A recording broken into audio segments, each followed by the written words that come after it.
शिवाय नमस्तुभ्यं भक्तों। श्री शिव महापुराण छठवीं कैलाश संहिता का 10वां अध्याय शीर्षक है सूतोपदेश वर्णन। व्यास जी बोले, सूत जी के चले जाने पर सब मुनियों को बड़ा आश्चर्य हुआ और वे आपस में ही कहने लगे कि एक प्रश्न तो हम लोगों ने भुला ही दिया, जिसे सूत जी ने पहले वर्णन किया था।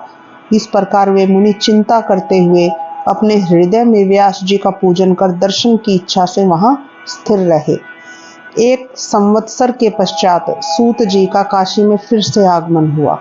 तब सूत जी को आया देख ऋषियों ने उनका अभिनंदन कर बड़ा ही स्वागत किया और सूत जी आसन पर बैठ तो उन मुनियों से पूजित होकर बोले, हे उत्तम व्रती मुनियों, तुम धन्य हो।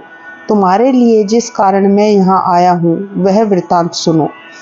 जब मैं तुमसे प्रणव का अर्थ एवं उपदेश कर तीर्थ यात्रा करने चला गया तो दक्षिण सागर के तट पर वहां पहुंचकर जो मैंने कुमारी शिवा देवी का पूजन किया और कालहस्ती शैल पर जाकर सुवर्ण मुखरा में स्नान कर देवता तथा ऋषियों को तृप्त करते हुए उन कालहस्तीश को तृप्त किया, जो कि पश्चिम की ओर मुख किए 5 सिर वाले और बड़े अद्भुत हैं तथा जिनका एक ही बार दर्शन करने से सारे पाप नष्ट हो जाते हैं। उनको पूज कर फिर उनके दक्षिण भाग में स्थित पार्वती का भी पूजन किया। फिर एक सहस्त्र 108 बार पंचाक्षरी विद्या का जप करके थोड़ी ही प्रदक्षिणा कर बार बार उनको नमस्कार किया।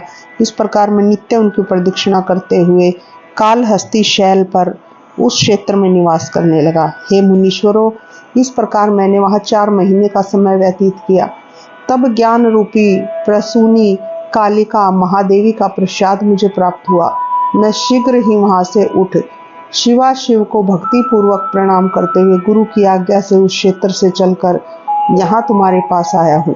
हे मुनि श्रेष्ठों, अब मुझ पर कृपा करके आप यह कहिए कि मैं क्या करूं।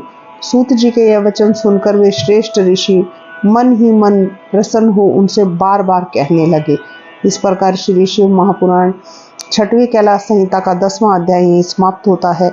श्री शिवाय नमस्तुभ्यं भक्तों।